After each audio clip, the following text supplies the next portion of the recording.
Welcome,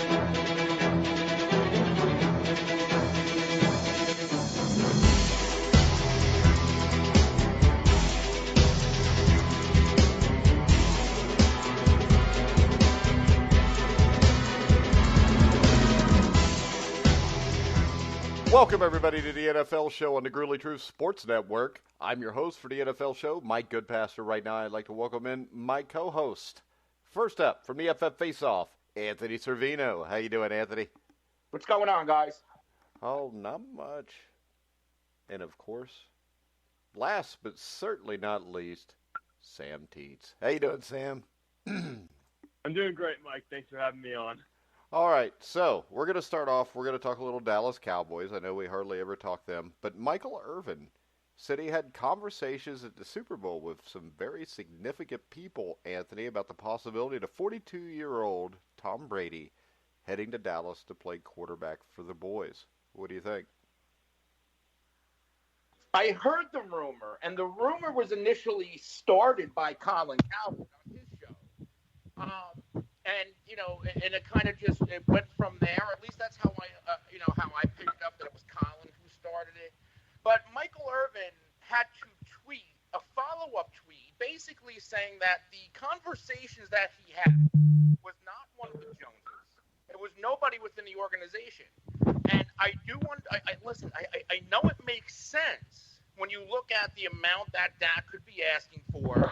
When you look at the pieces that the Cowboys have, it actually does fit. But I don't think it's a fit for the Cowboys. Dak Prescott's 26, 27 years old.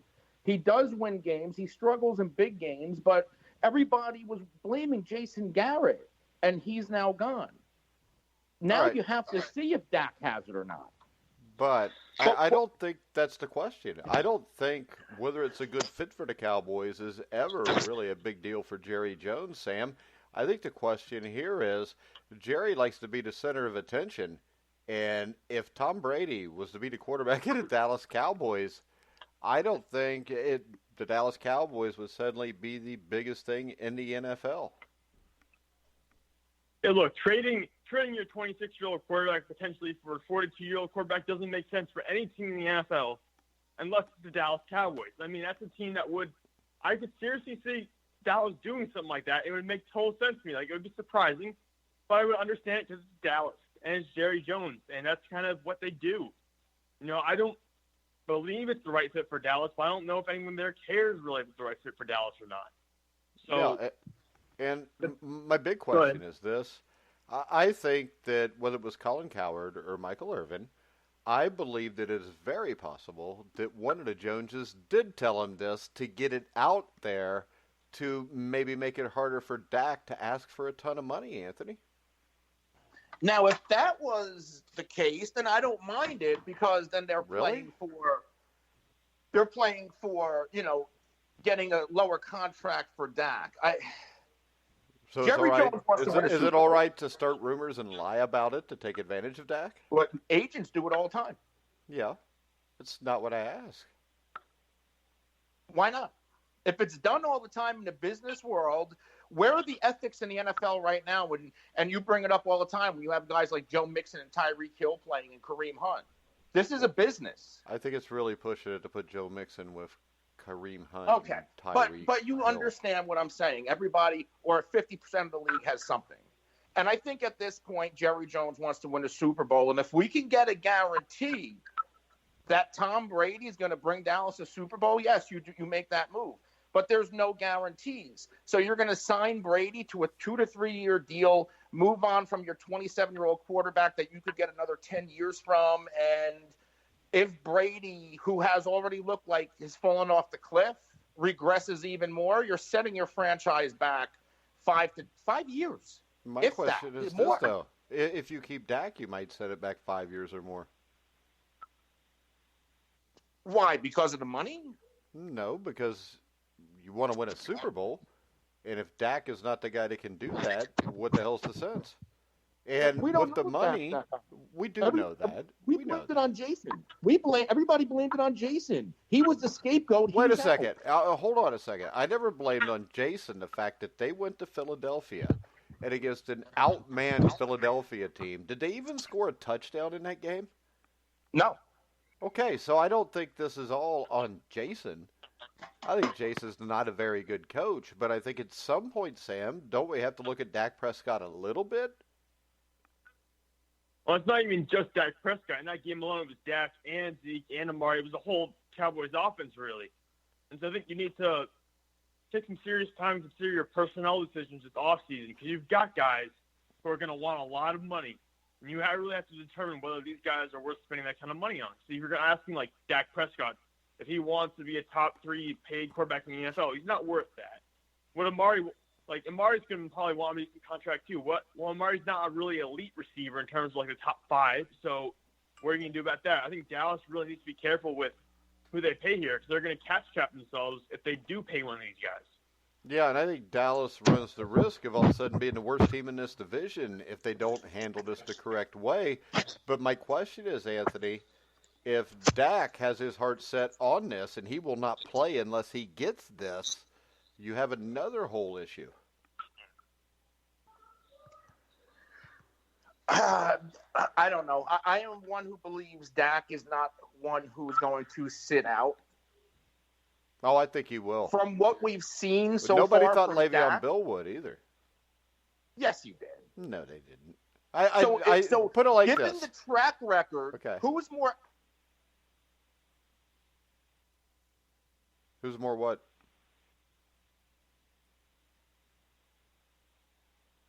Anthony. Yes, I'm here. All right. What were you saying? Who's more apt to say? If knowing what we know now, or going in retrospect, given Le'Veon Bell's attitude and the way he is versus the way we've seen Dak handle himself on a day-to-day basis. I mean, Le'Veon Bell was a player who the weekend of the I think the divisional championship game against Jacksonville, he was looking ahead to his contract year instead of worrying about the Jaguars. And we don't see that from Dak. Dak goes out there and does his job. Really? Because I would say that the last half of this last season wasn't the greatest for him. Maybe he was looking ahead to his contract. And I think if you string this out till training camp and you franchise tag him, he's got the Cowboys by the balls, because there's no other quarterback there. And, yeah, I can see him holding out till he gets what he wants. And Jerry is going to have to cave, isn't he? Yes, or, it's not like they can't call Eli, and I keep bringing up Eli. They can't call Eli. God. He just doesn't want to be a backup. No, so Eli, I don't. The Dallas Cowboys are Dak trying to tie the Cowboys up. You can't go get an Eli Manning who would. I mean, listen, I'm not saying Eli has anything left, but he's better than Cooper Rush, and he'd be decent behind that offensive line. Okay, who would be better, so Tom Brady or Eli Manning? Well, I mean, are they extending Dak? Well, I mean, what I'm saying here is how many years of Brady? How many years of Brady? Does Brady want a 3-year deal? Because New England won't give him a 3-year deal. This is the way I would look at it. Jerry Jones wants to win a Super Bowl before he dies, and he's old as hell. Right? And does Tom Brady guarantee that Super Bowl? Tom Brady guarantees you a better shot at it than Dak Prescott does right now. I mean, from what I saw of Tom Brady last year, it didn't look like he threw the ball that well. It just looked like he didn't have anybody that could get open. I mean, it's not like he threw the ball terrible. It's not like he had terrible stats. I mean, his stats for anybody else of 4,000 yards, 24 touchdowns, 8 interceptions would be acceptable for 80% of the league. Well, that's kind of my point here when you bring up, is Dak worth the money?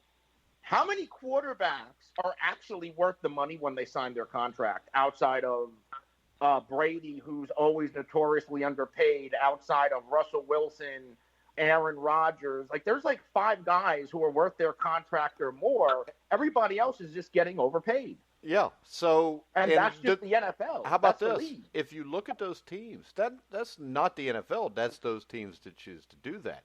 Some teams have chosen not to do that, or they've done it with the right guy. Yeah, the Redskins chose not to play the game, or chose not to play the game with Kirk Cousins, and Kirk Cousins is leading the Vikings into the playoffs, and the Washington Redskins are running into each other. Yeah, but the Minnesota Vikings paid all that money, Sam, and they're still not winning a Super Bowl. Yeah, not with Kirk Cousins. And here's the issue you run into with Dak Prescott. Dak was a fourth-round pick, so he's got some money you might want to make up here. If you're looking at the other quarterbacks taking that draft class, Jared Goff is making $33.5 million a year, the third most a quarterback makes annually on their contract. Carson Wentz is fifth in terms of that amount. He's making $32 million a year. So Dak Prescott could conceivably ask for $35 million per year. And that's where you run into trouble with your Dallas. You've got this huge amount of the salary cap. And are you really willing to pay a quarterback that if you cannot guarantee a Super Bowl win? Yeah. So, Anthony, they can't afford to pay him $34 or $35 million.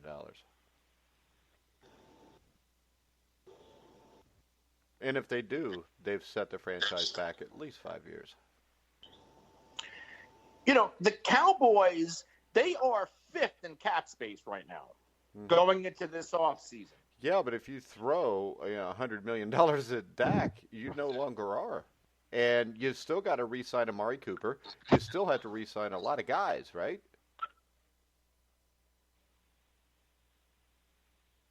Yeah, I mean, you pay Cooper, you pay Dak, or you at least tag one of them. I think you let Byron Jones go. I know he had a high grade in Pro Football Focus, but to break the bank on a guy like Byron Jones when there's a Tre'Davious White they're going to want the same kind of money. Who are you going after, White or Byron Jones? Well, I think they have corners on that roster who can, do maybe not as good of a job, but do a decent job without paying Byron all that money. But see, this is my point. When you pay a quarterback, a running back, and a wide receiver all that money, what suffers? Depth. The defense. And depth. And if the defense suffers, I mean, they've also got offensive linemen that have been there for a while. I'm sure over the next couple of years you got to re-sign also, correct? A few of them are kind of getting long in the tooth, like Tyron Smith. They drafted Connor Williams. They drafted Connor McGovern. So I think they're replenishing the line a little bit, trying to prepare for the future with a couple of linemen on rookie deals and fifth-year options. Well, how about this? My point is the offensive line is nowhere. They have Travis Frederick and Zach Martin tied up. They have Lael Collins, I believe, tied up. The offensive line is nowhere near where it was 3 years ago. Right, because it's mostly Tyron Smith's age. Yeah. And injuries. So my point here is, at some point, you got to get offensive linemen too. And when you spend all your money on 3 players, we saw the Colts do it.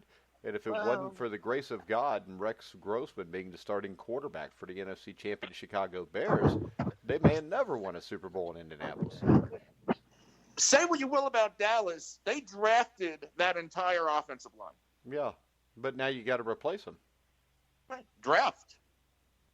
Okay. Keep going to the well. Keep doing what you do well. Well, all I know is this. They don't do it well all the time. There was a time in the last 15 years where they were terrible at drafting. A lot of that's cyclical and luck. I mean, because a lot of teams, we've seen it, the Pittsburgh Steelers, they dropped off from winning Super Bowls to just being kind of a playoff contender because they started missing on draft picks, right, Sam? Yeah, you swing on guys like Jarvis Jones and Artie Burns and stuff like that. And those are huge misses for Pittsburgh because you think about it. If you actually land those 2 defensive selections, then you have essentially 2 first-round pick guys who are contributing at maybe near Pro Bowl level when you still have Big Ben healthy and playing well. So then maybe the defense is actually good, maybe the offense is good, maybe you actually make a decent run, which didn't happen because you whiffed on guys like that. Yeah, so what I think you look at this, they're kind of hamstringing themselves here, and I don't see how you can pay Dak Prescott that money, and you can sit there and say other teams have. But if you look at the Rams right now, what kind of shape are the Rams in? And a lot of that's giving all that money to Jared Goff. I mean, the Minnesota Vikings, Kirk Cousins, I think, is a good quarterback, but I don't think he's ever winning a Super Bowl. I mean, you break the bank for guys like Russell Wilson, Patrick Mahomes. You don't break the bank for Dak Prescott. And I like Dak. I think he's a good quarterback. But with Dak, this is kind of my prevailing thought. With Dak, you can win a Super Bowl if the defense is really good, you got a great running game, and you got the players around him.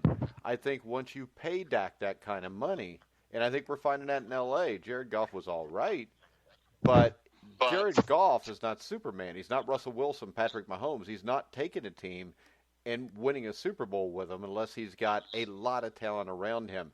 And I just think you limit your opportunity to get that talent around Dak if you pay him that much money, Anthony. I don't disagree, but, unless you're drafting a quarterback every couple of years and playing guys on rookie deals, you have a very, very limited window to win a Super Bowl in the NFL. Yeah, I know. And I think my point here is I think Dallas's window is up. And they wasted it because they had Jason Garrett as the coach for way too long.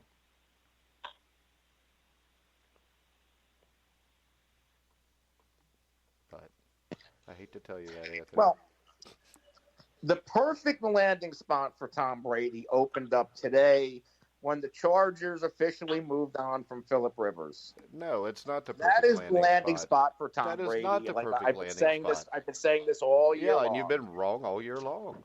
I mean, he may go there, but he's going to fail miserably because what people don't miss outside of all the flashy weapons he would have is the fact that offensive line is not very good.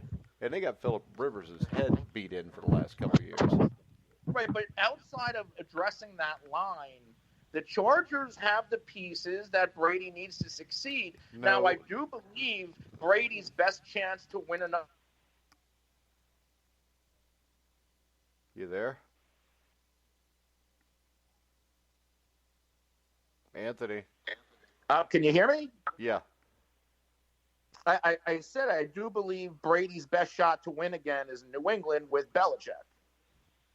I don't, because I think they would have to pay him a lot of money, and the same thing as the Dak Prescott thing. I think that Tom Brady is still a really good quarterback, but I don't think he's good enough to drag inferior parts across the finish line anymore. And I think with the Chargers, the only thing we're going to see, Sam, is Tom Brady get beat to death because their offensive line's not very good because they've missed on a lot of offensive linemen in the draft.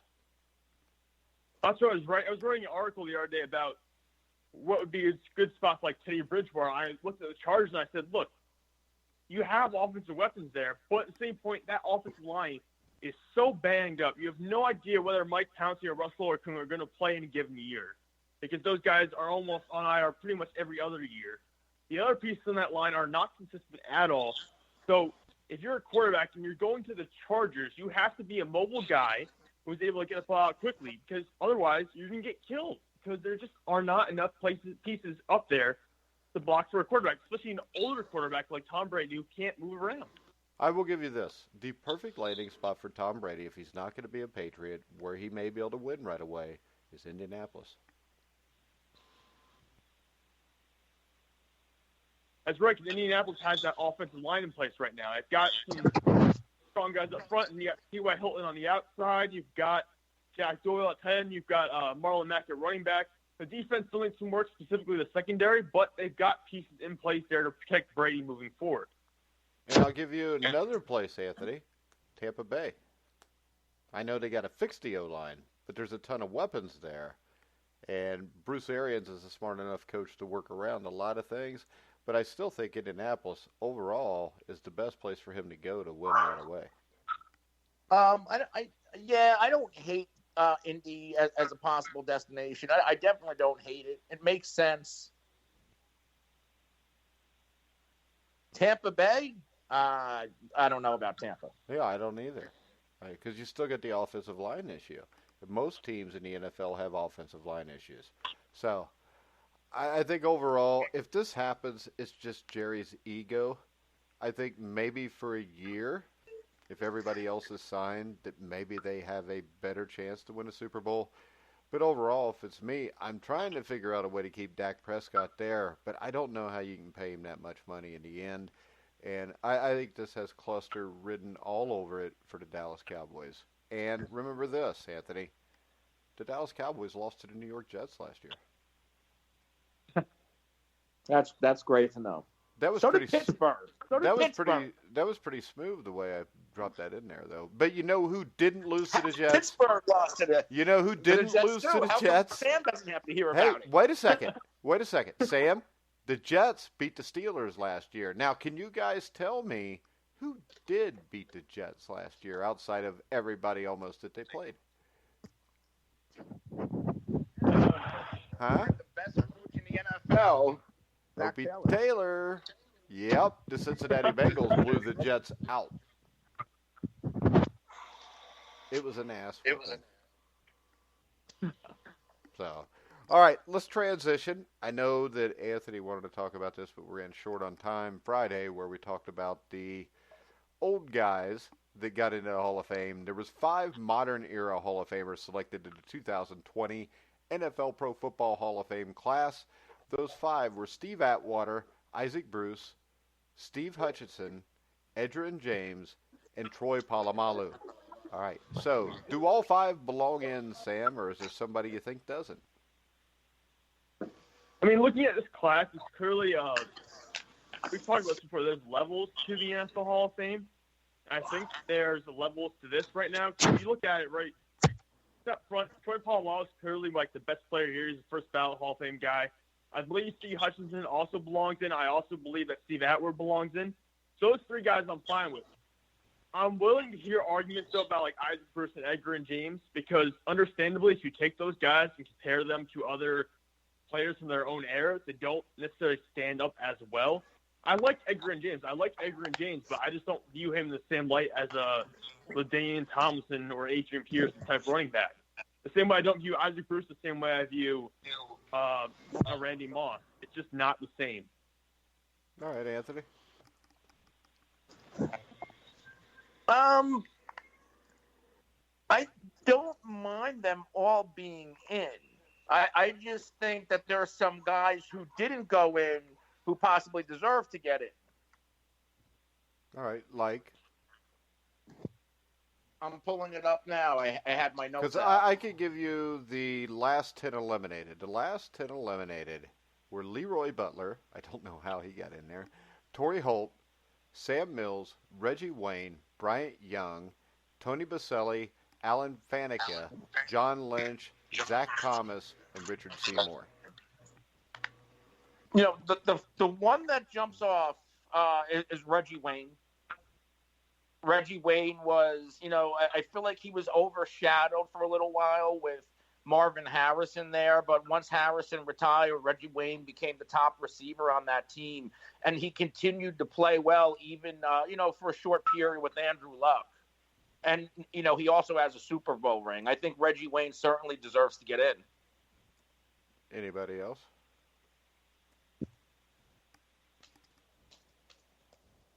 What is your thoughts on Edgerrin James? I pretty much the same as Sam's. I mean, I don't think there's guys more deserving here, I think. And there is one that sticks out big time to me that's not in the Hall of Fame, and that's Sam Mills. Linebacker. Sam Mills was one of the greatest inside linebackers to ever play the game. He was undersized, made 5 Pro Bowls, probably would have been 8 to 10 Pro Bowls if it wasn't for starting his career in the USFL. And the interesting thing about him is he went to a small school called Montclair State. He made the team as a walk-on. He wasn't even a scholarship player. And he played there from 77 to 80. He was a 3-time first-team All-Star in the New Jersey Collegiate Writers Defensive Player of the Year 3 straight seasons. But he was a guy that signed with the Browns, was released, didn't play for a couple years. And he played, I think he signed with the Toronto Argonauts, but I don't think he ever played a game for him in the CFL. And then he goes to the Philadelphia Stars, who also were called the Baltimore Stars at one point, USFL. And he was a great linebacker there. And that Philadelphia-Baltimore team went to all 3 championship games, won 2 out of 3. Of course, Jim Moore was the head coach, Chuck Fusina, Kelvin Bryant. They were actually a really good football team. And then he goes to New Orleans, and I think the New Orleans linebackers, the Dome Patrol linebackers of the late 80s, early 90s, was the greatest linebacking corps in NFL history. You know, you had Ricky Jackson, him, Vaughn Johnson. I mean, these guys were studs, and he was the best of them. He goes to Carolina, and he goes there when they're an expansion team in 95. By 96, they're in the NFC Championship game, and he was, I believe, one of the greatest linebackers, inside linebackers I ever saw. And, I mean, his career was shortened because he had the USFL stuff. He retired in 97. I think he played like a decade. He had like 1,300 tackles, into 20s on sacks, 11 interceptions. But to me, numbers don't tell the effect that Sam Mills had on a football game and a football team, even more importantly. So the guy that sticks out to me here is him and Tony Boselli. I'll say it again. Tony Boselli and Sam Mills should already be in the Hall of Fame. Steve Hutchinson was a great player. I think Alan Faneca and Tony Boselli were better. I also think that John Lynch should probably already be in the Hall of Fame. He was an all-time great safety. Sam, what do you think? Am I completely I agree with wrong your point here? there. No, I agree with you because I think the safety position is something the NFL is not prioritized when we're talking about the Hall of Fame. The Hall of Fame is actually much avoided putting in safeties for a little while. And that was cool because you look at John Lynch and you look at Steve Atwater, both those guys should be in. They have similar resumes, too. I don't understand why. Well, how about it took this? so What long about to get Dennis Smith? in. Dennis Smith's the guy that should be a Hall of Famer. That's another one because he also played for the Broncos. He was also a very good player. Yeah, at the same time. I don't think he's even popped up. Yeah. I don't think he's even popped up this far into the ballot. I think he's got like 6 or 7 Pro Bowls. I remember learning about him. I don't think he's even gotten this far in the ballot, which doesn't make a lot of sense to me. No, but and I mean, just the NFL. Yeah, but the NFL Hall of Fame doesn't like the safety spot. It doesn't play fair for the safety spot. They put all these receivers in and all these quarterbacks, but they do not represent the safety spot fairly. Well, safeties don't bring as big a crowd when you have the induction either. True. If you know what I mean. But I also, yeah. But and Reggie Wayne. How about this? I think that Dennis Smith would be the safety version of Reggie Wayne because Dennis Smith played right next to Steve Atwater, and Atwater got most of the pub, you know, where Marvin Harrison did the other way. So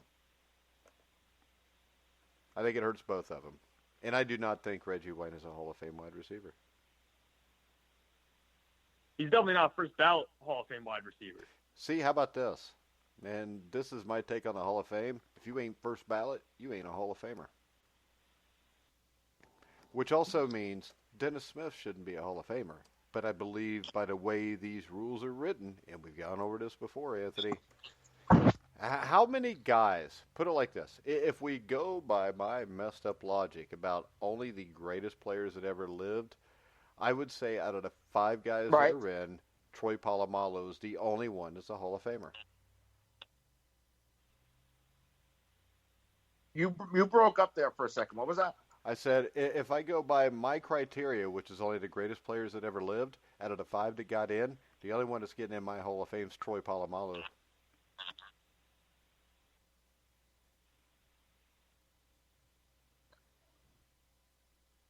Because there's levels here, and Edgerrin and James is not on the same level as Walter Payton and Earl Campbell and Jim Brown. I think the Hall of Fame would be cut in half at least. And it should going through your logic. It should be. Isn't this supposed to be the most special place you can be if you're an NFL football player? Well, yeah, absolutely. And it's for the greatest players that ever lived. Terrell Davis should have been a Hall of Famer, one of the greatest players I ever saw. How about this? I think Sean Taylor should be in the Hall of Fame.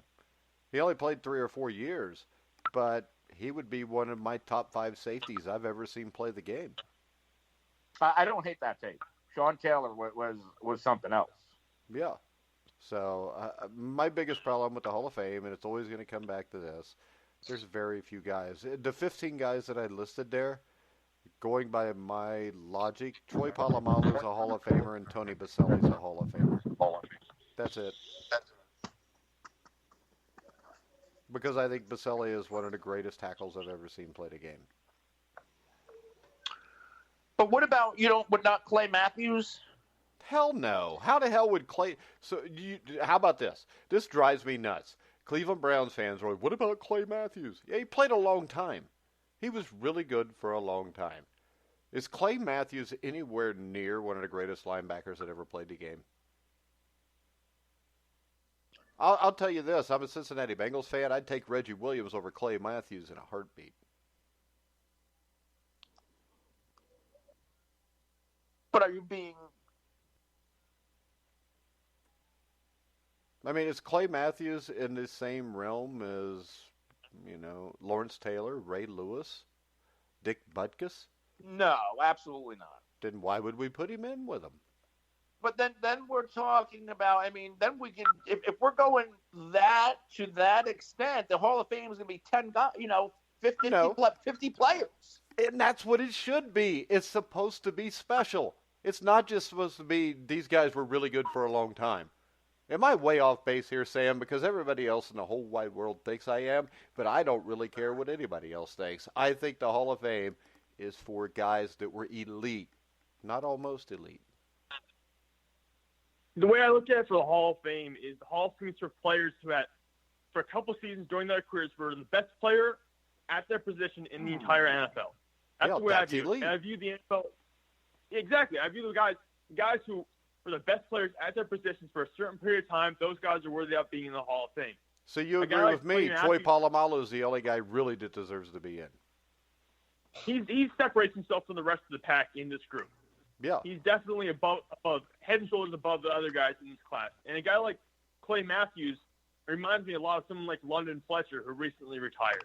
A guy who played for a long time, accumulated a lot of stats, was a guy who was generally liked by fans, and had a few accolades here and there, but it was never the best player at his position. Anthony? I think I get it, and I'm not so much disagreeing with it, but looking at it from an NFL and a business perspective, if you're only putting one guy in the Hall of Fame every couple of years, then you're losing that revenue in the summertime. Oh, well, you know what then? You just made it so it doesn't matter. Unfortunately, that's the world we live in, right? No, I would say it's not. Because I would tell you this.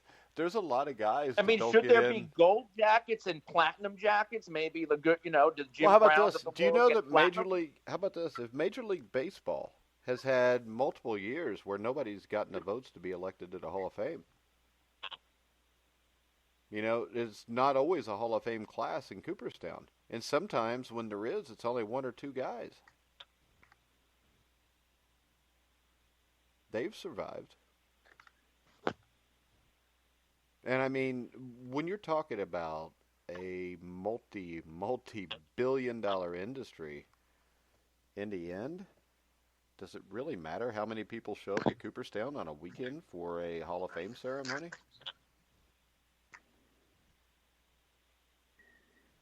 Roger Goodell is making, $40 million a year, so you got to pay him somehow.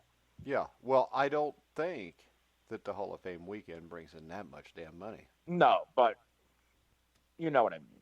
Yeah, it's a publicity thing, so they can play it up and show it on TV. And, yeah, I get that. But I still, like I said, Cooperstown don't always elect somebody. In a lot of years, it'll just be one or two guys. And I think that it needs to be more selective. And I also think the way I would do this is there would be a lot more than 50 guys. If you took the top 10 at every position, you'd have 2,200 guys, right? Or 22. What the hell? I can't even count. Go ahead, 220. Looking at the semifinal list, I want your opinion. Patrick Willis? Nope. But he was damn good. I'm not crazy here. Yeah. If you're a quarterback and you've never been the MVP of the league, I think it's hard to put you in there. The only problem with that is now the MVP of the league is kind of a popularity contest more than anything else. What about a guy like Steve Tasker? I brought this up to you the other day. Primary special teamer, right, Tasker? Yeah. If you're going to put – why not put somebody like him in? He was part of that Bills team that made it to the 4 straight and lost. And yes, they did lose, but Marv Levy's in. Thurman Thomas is in. You're telling me Steve Tasker didn't make that much of an impact to that team? I would say this. Marv Levy should be nowhere near the Hall of Fame at any point ever. Thurman Thomas is a Hall of Famer. Jim Kelly is not a Hall of Famer. Steve Tasker is not a Hall of Famer. Was he one of the best to ever play special teams? Does he fall into that criteria? Well, you don't put him in as put him in for what he's. Put it like this. I mean, if you're going to do that, there should be more kick returners in the Hall of Fame. I mean, what about Billy White Shoes Johnson? Great returner. Is Devin Hester in yet? No, but I don't think he's not eligible yet. He hadn't been out 5 years yet? Damn, he's old. But Devin Hester should be an immediate. He was the greatest return man that ever lived. I think with Tasker, I think that there's actually a case to be made for Tasker. But I just want to see if they put Devin Hester in right away. Because Devin Hester affected special teams like no player I ever saw. And I'll tell you another guy for about a 3-4 year period who was as good as anybody I ever saw was Dante Hall.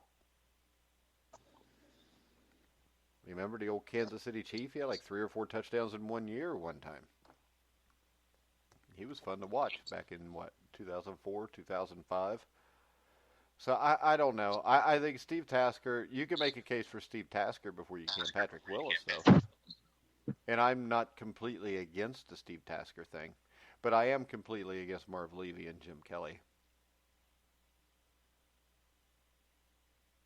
But everybody likes him. And if you truly believe he's the greatest special teams player to ever lived, yeah, he belongs in.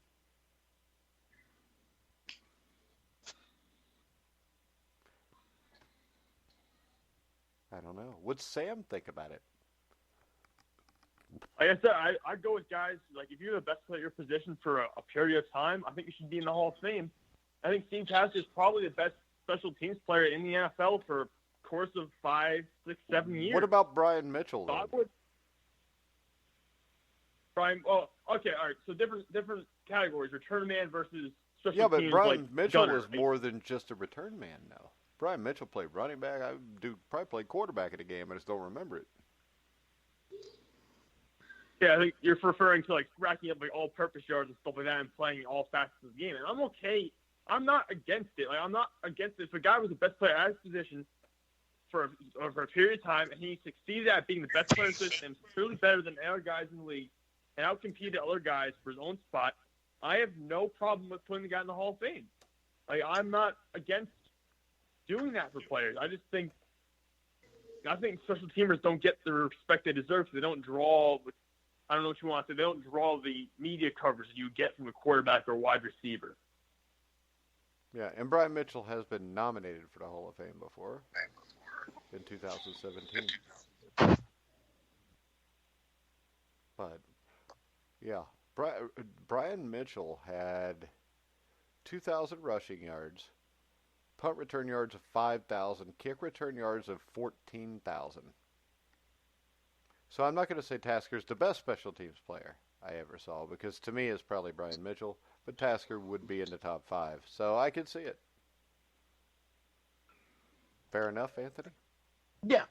Yeah, and that was the name that really stood out from the outside of, the Baselli and if you're going to put Isaac Bruce in, why not Torrey Holt, Reggie Wayne? See what I mean? Anything, when you start doing that, I put in Wayne over the others. How about this? I'll say this. Carl Pickens was a lot better than Holt or Wayne.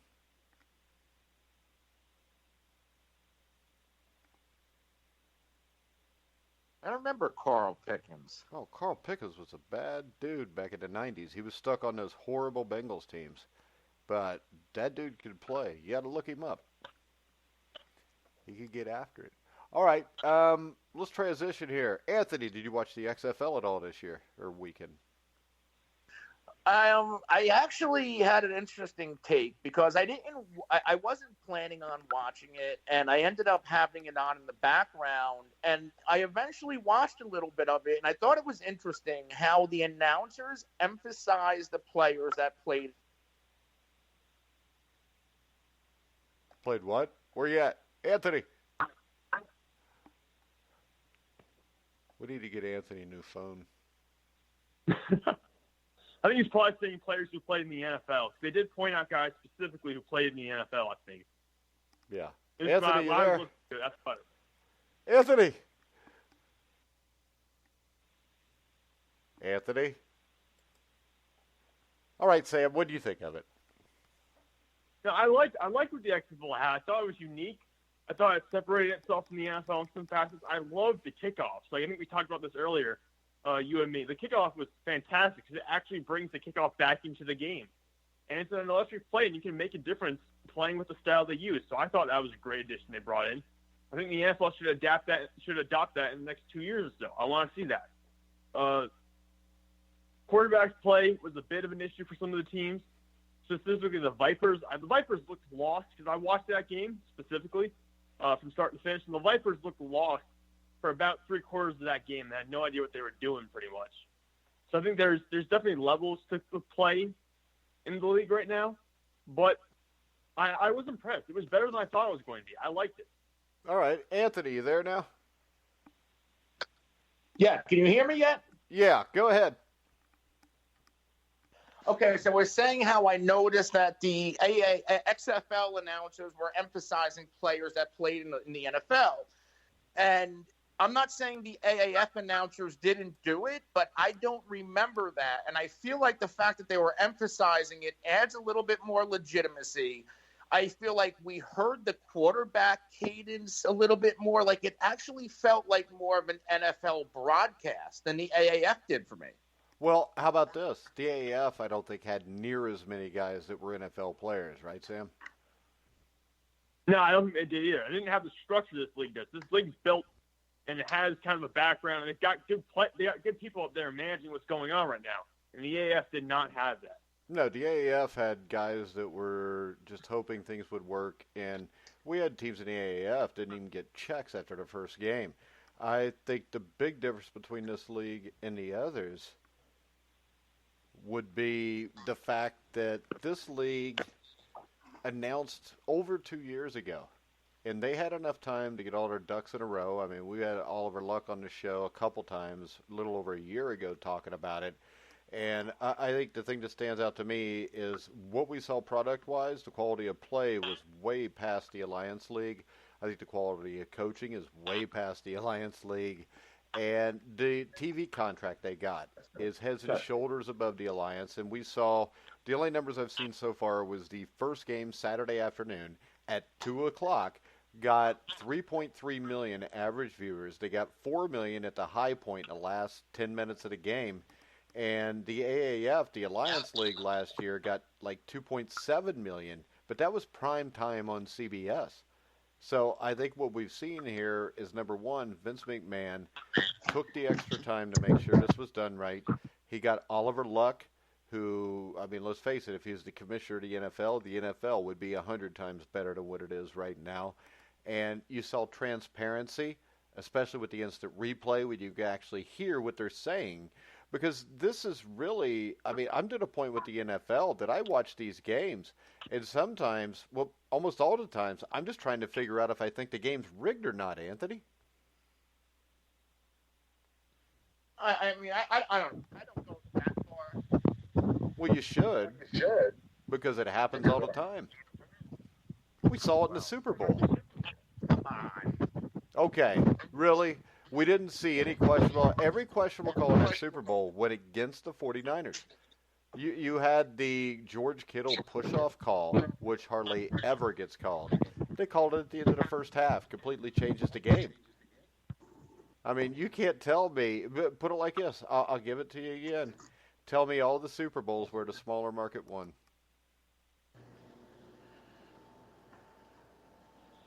I mean, I have to go back to look at them all. But well, I can tell you. I feel like that's a really, you're now. Really?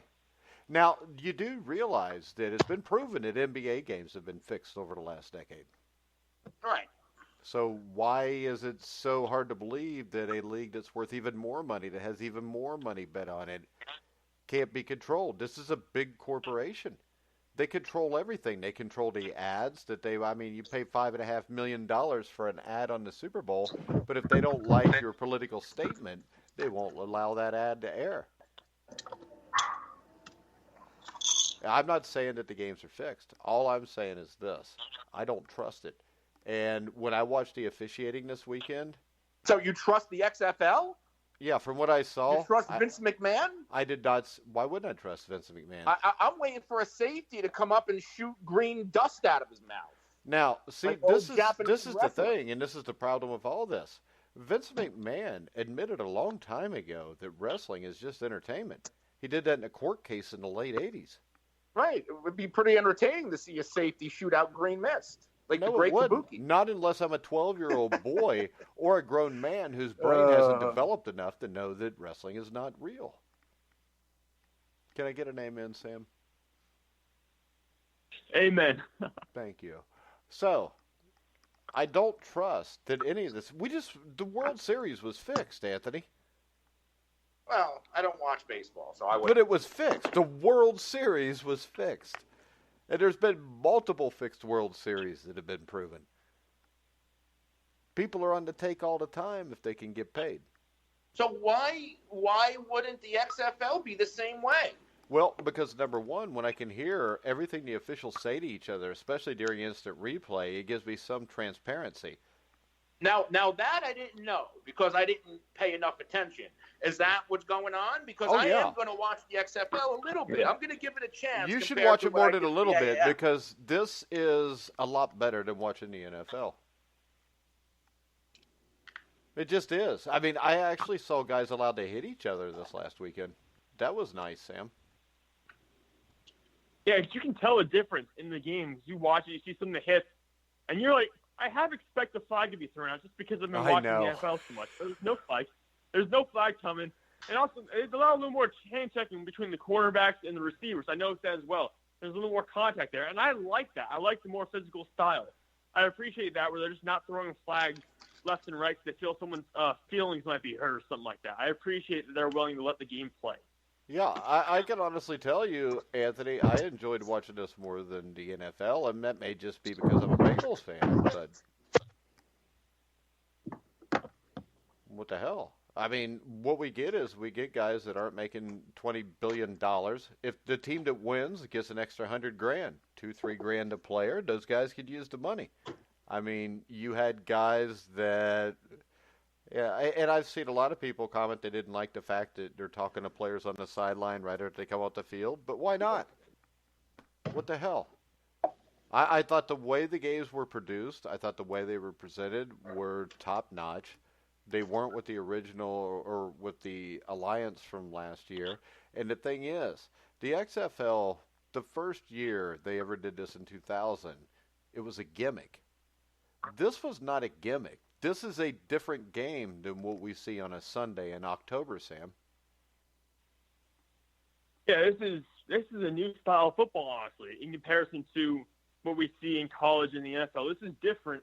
And this is, like you said, this is playing out. This is not a gimmickly designed just to get people to show up and pay the time to be around like the WWE is sort of. This is designed specifically to be a football league. It was planned out over a 2-year span, and this is an actual game that they've come up with, differentiating itself from the NFL in a good way with some changes that I like. We talked about the kickoffs. We talked about the I love the kickoff rule. Yeah, the kickoff is awesome, right? I love that. I love seeing that. There's actually kick returns in this league, Anthony. That I was aware of. Huh? The kickoff thing I was aware of. Yeah, and that rule is a lot better than the NFL's, and it's safe. But you get, I mean, we just talked about Devin Hester and Billy White Shoes Johnson. Tell me a great return man in the NFL today. I don't know. The only one anyone would recognize would be Cordell Patterson. And Cordell Patterson wouldn't even hold like Devin Hester's shoes. Right. Honestly, if you compare them. Right. Yeah, because you only get to return about 1 out of every 6 or 7 kickoffs anyways. So I'm telling you, Anthony, you need to watch this because, I mean, if you could put the NFL players in XFL uniforms, it would be the best football you could find. There's transparency. There is just about everything you could want. It was more like watching football in the 80s, I think, than what this is in the NFL today. Because the NFL today, as Sam said, half the time, even if my team makes a big play, I just sit there and hold my breath and wait for the penalty. Right. You know, except for in the Super Bowl where they don't call any penalties. Which then calls into question whether the game is fair or not. Because you can't call it one way all year and then call it a different way in the Super Bowl. Because if you had called it the way you did in the Super Bowl, you may have two completely different teams in the Super Bowl. Maybe the Cowboys. No, that would never happen. No, not the Cowboys.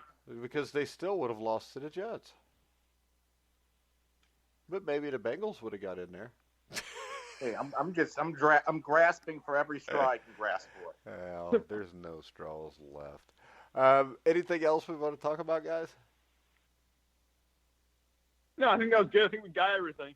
Hey, Sam, if you watch all the XFL games, I'm looking for somebody to be a co-host on a weekly XFL show. Oh, yeah? Oh, yeah. Yeah, I can probably. I don't know if I can get every one of them. I can definitely get one or two of them in, though. And I'll look into it. Like, I'll study the game. I won't push this on. I'll look into it. Yeah, same thing with Anthony, but he refuses to watch stuff. No, I told you I'm going to give it a shot. All right. Well, that I will do. Because I can tell you this. We will cover the XFL just like we covered the NFL and the CFL, the grueling truth. Today we had what we learned from week 1. Tomorrow we will actually have our first XFL team power rankings. And on Wednesday we'll have the XFL quarterback power rankings. Because I got to not have to do it this year since Sam did it for the NFL, so I got a lot of pent-up energy. So we'll have that, and then every Friday we'll have an XFL weekend preview where we preview all of the games and pick the games. And we will be starting up an XFL weekly show this week at some point. Anthony, you want to tell everybody where they can find you on the internet? Yeah, absolutely. You can follow me on Twitter at The Real NFL Guru, and you can follow my show at the FF Face Off, and we can be found at all of the top social media and podcast platforms. All right, Sam? Yeah, you can follow me on Twitter at Sam_Teets33. I'm also on Facebook and Instagram, so feel free to go check that out. All right, you can follow me at Grueling Truth on the old Twitter feed. We also have an Instagram, but Shelly runs that. I don't know nothing about that, but I'm pretty sure that that's at Grueling Truth also or something similar. You can find us anywhere you find podcasts, including iTunes, YouTube, iHeartRadio. Y'all know. You go look, you find us, Spotify, whatever. But for now, we're going to go ahead and wrap it up. Me and Anthony will be back at 1 tomorrow. Sam, you've got a 6th grade math class tomorrow, correct? Something like that. Yeah, because Sam's 12. Anthony's only 19, but he graduated from high school last year. And I'm the old fart. But we will wrap this up. We will see you tomorrow at 1 o'clock Eastern. So for Sam Teets, Anthony Cervino, I'm Mike Goodpaster. You've been listening to The Grueling Truth, where the legends speak.